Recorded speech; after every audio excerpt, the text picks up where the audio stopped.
Hello, everyone, and welcome to At Barrons. I'm Andy Serwer, and welcome to our guest, Ann Mather, who is a board member of Netflix, Blend, Bumble, former CFO at Pixar, former board member at Alphabet, and Airbnb and other companies as well. Great to see you, Ann. Thank you. Thank you so much for having me, Andy. It's a real pleasure to be here.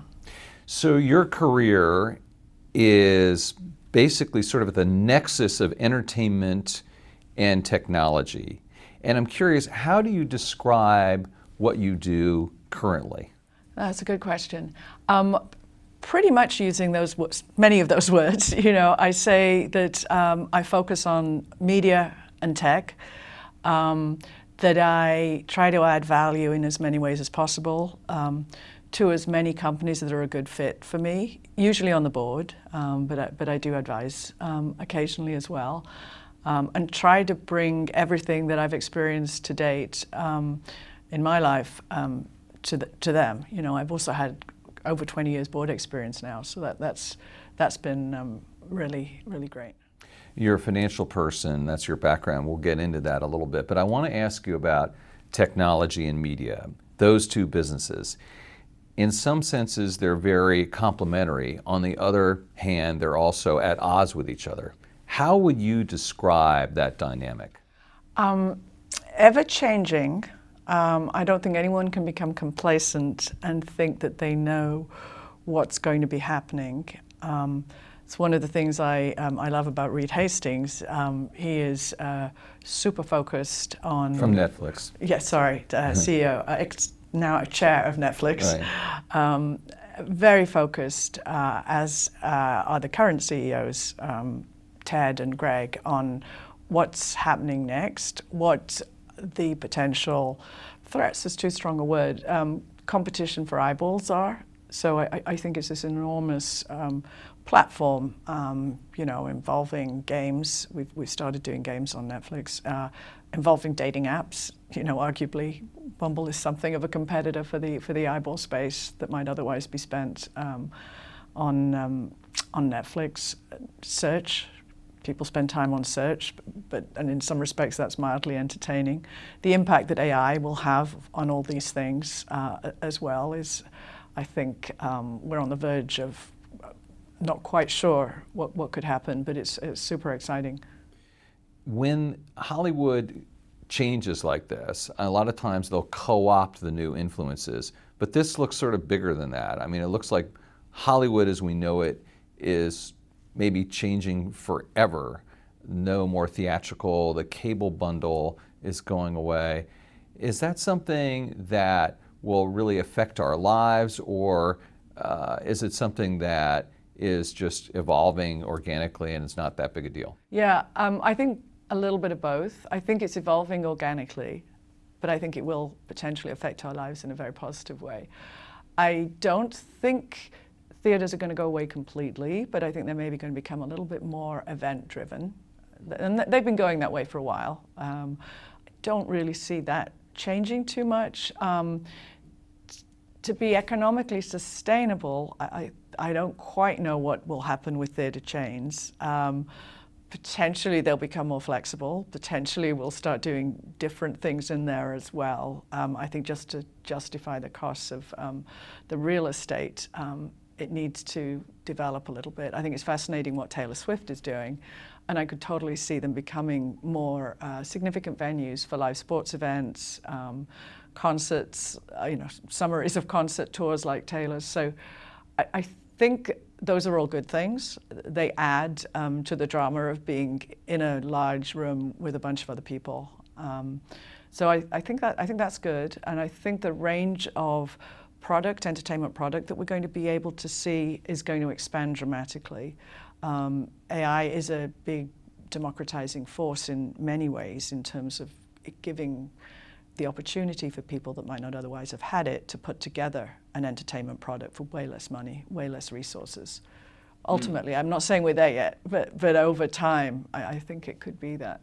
But should we be concerned about copyright? I mean, you're going to be taking someone's image. You have someone in a garage taking images and putting them together. How do we govern that? I don't think that's what will happen. I think it's far more likely that images will be self-generated. I do think the copyright stuff, it's a challenge, but not so much when it comes to entertainment product. There'll be enough tools to screen for inappropriate usage.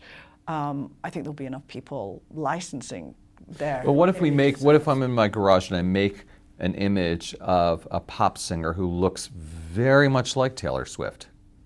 How does Taylor Swift protect herself from that? I think, as I said, I think there's enough tools to make that fairly, I mean, it'll be tested in the courts. Yeah. But I feel that that's something I'm less worried about. I think what's far more likely to happen is that person in the garage is going to make a really cool movie about the girl next door who's got her own band, who's doing her own thing, because there's no conflict.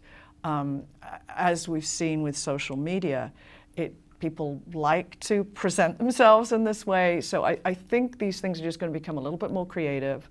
There's going to be more access to developing people's own storylines, to presenting things in a more creative way using AI. And I don't really see, there are obviously going to be some people that do things like that, but I don't see that being the main driver of this industry going forward. Instead, I see it much more creator-driven, original creator-driven, and promotion of people that would otherwise not have had an opportunity.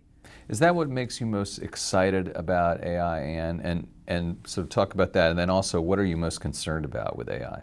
Yeah, starting with the most concerned, it's all the obvious stuff. You know, I'm terrified of what it can be done negatively. And I do think most of the people in Silicon Valley that I've worked with, talked to, and it's vast, it's certainly not just Alphabet, are super nervous about the potential for bad, and do feel it's something that should be regulated.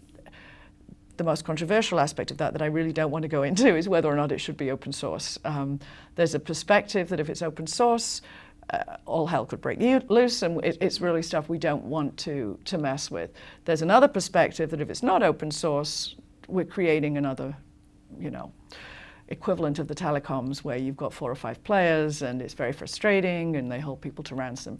I'm not completely sure where I come down on either of those sides yet. I think it's an evolving force. I don't know enough about the benefits of open source. I'm veering towards non-open source, but that's more lack of deep knowledge than anything else. So that was the negative. And then in terms of the opportunities, I do see it as a great potential for democratization, for giving skill sets to people that might not otherwise have them. I think as a society, we ought to acknowledge that and think deeply about what it means for education. It's all very well to have these things out there, but if people aren't taught how to use them properly, what they can do with them, and I do worry a little bit that right now it's potentially preserved amongst people that don't really need it. And what about personalization, which I know is something you've been keen on? How does AI come into play with personalization? I think it gives everyone fantastic opportunity to develop their own creative selves and to make things deeply personalized. Obviously, with an app like Bumble, we're super excited. It allows us the potential to create a very personalized profile very easily. AI can find out just a little bit about you and can really work with the minimum. We can make it very easy with prompts. It can help select which photos are most likely to attract the right person. It's going to be particularly relevant for men's profiles, frankly. There are too many with dead fish that don't necessarily work well. Really? Yeah, so the guys would need AI on dating apps more than women. I think in terms of selecting which photographs, if they're prepared to upload their library and have AI run through the photos available, I certainly feel the AI is likely to choose a photo that's going to both best represent who they are and represent them in their best light. And people don't always know that, especially men, frankly. Frankly, okay.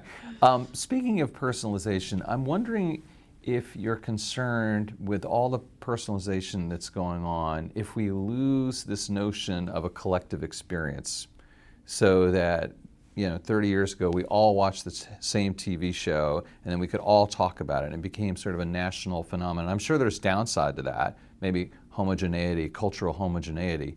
But what do we lose with that, Anne? Yeah, I hear you. I don't think we've actually lost it. I think some of the biggest shows of all time are happening globally with a streamer like Netflix.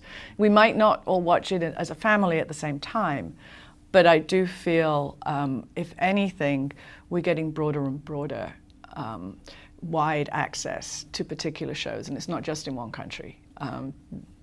The Crown might be as successful in India as it is here. There are lots of other, examples. Wednesday, the Addams Family derivative that was on Netflix, fantastic, appeals to teens globally, and some of their parents. In my case, I thought it was a really great show. I think at the same time, so you've still got this factor going on. You've got the opportunity to use theatres for events that aren't necessarily theatres. Not live sporting events, playback of sporting events. Opera. And they're going, opera, a whole bunch of different things, as well as people going off and doing their own thing. I think as a species, we do have the need to come together, and I think this opens up more and more opportunities to come together in different ways, and yet to also foster individualism as well in a positive way. Does that play into releasing shows in a binge fashion versus weekly, do you think? At Netflix we like people The to be binge. able to And you're really... in the binge company. HBO, now called Max, has the different strategy generally. Yeah, and I conceive with a straight financial hat on, if one's more limited with resources and is concerned about losing subscribers, I could easily see an argument for weekly release. It sort of does keep people glued to you a little bit longer. A company like Netflix, we have such a great breadth of product, and we feel it's a competitive advantage that people can get really immersed in shows as opposed to watching it one week. Then maybe the next week when it comes out, they're doing something else. They might sort of forget about it. We find it's actually good for the show, for people to immerse themselves. It's a completely different watching experience. So I think, I'm in favor, although I frequently question whether we're losing subscribers by just giving it all in one batch. And we are, you're starting to see, we are spreading it out. Like, Stranger Things might have a bunch of episodes at one part of the year, and rather than releasing all 12 or whatever it is at one time, we might do 6 in month 3, another 6 in month 7, something like that. It's an evolving process, depends on the product, depends on what else we've got in the lineup as well, frankly. Fascinating, and the discussions at the board level must be really interesting there, I'm sure. They are so fascinating, and it is such a well-run board. It is probably the most transparent company. That's not to say that there's any problem with any of the other companies, but we see at Netflix such a detailed amount of data on what's going on. We have a very thick board memo, and we can drill down to all of the underlying data points. It's tremendously interesting. I want to ask you about another company that you worked at, though, Pixar, and you were the CFO there, reporting to Steve Jobs. What was it like to work for Steve, particularly as a financial person? I loved it, frankly. It was Steve, no question, Steve felt he added value by critiquing wherever he could, and I respect that. I don't have a problem with someone who likes to look for as many holes as possible in situations. I think that is where much value is added, to try to look for what could go wrong. Understanding that about Steve, I would, if I had something that I felt was important for Pixar to move forward with, and as CFO I was responsible largely for distribution as well with Steve. We were distributed by Disney at the time that I was CFO. There were many issues at that point in time. It was Disney was a different operation than it is now, and frankly, there were times when we really weren't getting a fair deal. We'd strategize together, but I'd usually work with Steve. I'd put it all of my arguments where I wanted to do something on a piece of paper, pre-anticipate what he would say, the holes he would pick, put down some mitigating responses, email him so that I usually emailed him right before dinner. He'd take 6 o'clock to 8 o'clock every night to have dinner with his family. And then 8 o'clock he'd call me and we'd go through the list. And I usually, if I'd presented it properly, it was a very smooth and easy call, and we'd get done really quickly. If I tried to have a conversation explaining that, it was difficult. Steve's so fast in the way he responds, in the things he thinks of. It can be challenging to get back as quickly as he is getting back to you. So there was a way of working with Steve that I personally loved, but I don't know that everybody got to that. Right. Shifting gears, are we going to have 3 internets going forward? Europe, America, and China? Oh, that's a really interesting question. I don't really think so. I don't want to get into the geopolitics, because it's definitely not my field. I do feel ultimately there are going to be enough forces at play that I feel 20 years from now they'll have come together, or whatever the replacement is, will have come together. I can see why that seems a ridiculously optimistic perspective at this point in time. But I think it's going to be very hard to completely separate and police all of those. And ultimately, particularly when it comes to the Americas and Europe, I don't think it's what the consumer wants. With the progression of technology, I don't know how long it's going to be absolutely enforceable in China. We'll see. What about TikTok? Threat? Great company that all young people should be using? It's intriguing. It's brilliant, no question. The impact it's had on commerce, on advertising, on so many different things. I'm unsure about how I feel. I'm not a big fan of legislation in this arena, but I would understand if it was decided that it's not good to have. I don't really think it helps society that much, other than inspiring creativity in young people. There is something to be said for that. And it feels a little less fraught with the negativity that can come with some types of social media. It seems more fun and entertaining. So I can see the potential upsides. There's something there. I think probably here people would feel more comfortable if there was a better understanding of the underlying technology and how it relates to whatever's going on in China, and potentially ultimately some controls on what the feed is doing. Speaking of young people, how do we enable young people with technology and also protect young people from technology? Yeah, I think education is the key, and I don't think we do a brilliant job on that. Tough to know how to improve. I think being very, very open about how manipulated people are on the web, and always will be. And I think that's okay. I mean, the world has been manipulated by advertising for a long time now. It's more subtle on the web, particularly when it comes to young people.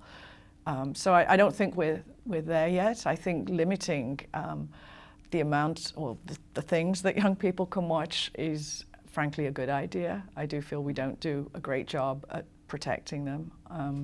I'm supportive and mildly optimistic about the potential for AI to help filter out some of those things.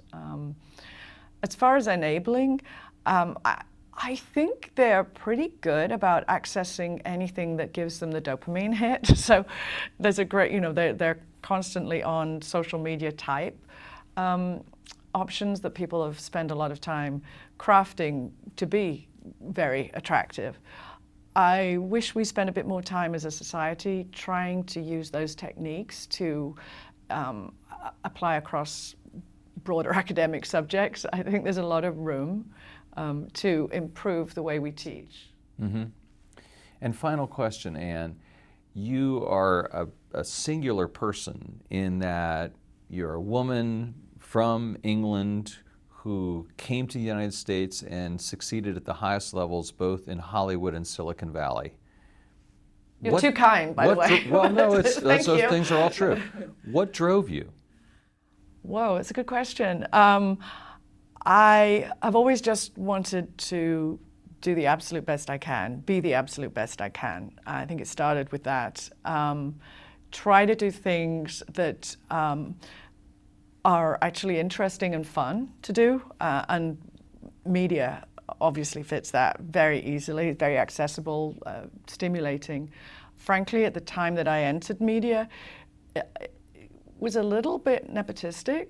So to come in as a, on a meritocracy type basis, it was really full of opportunity because there weren't a whole lot of, the competition wasn't that tough, frankly. I think that's changed now, but that helped me enormously. Being very driven, being very open to going in, just taking whatever was the next best step, constantly trying to maximize my choices moving forward and not sticking around when things became static, frankly, as well. I think you need to know when to move. Anne Mather, thank you so much for your time. Thank you, Andy. It was great talking. This is at Barrons. I'm Andy Serwer. We'll catch you next time.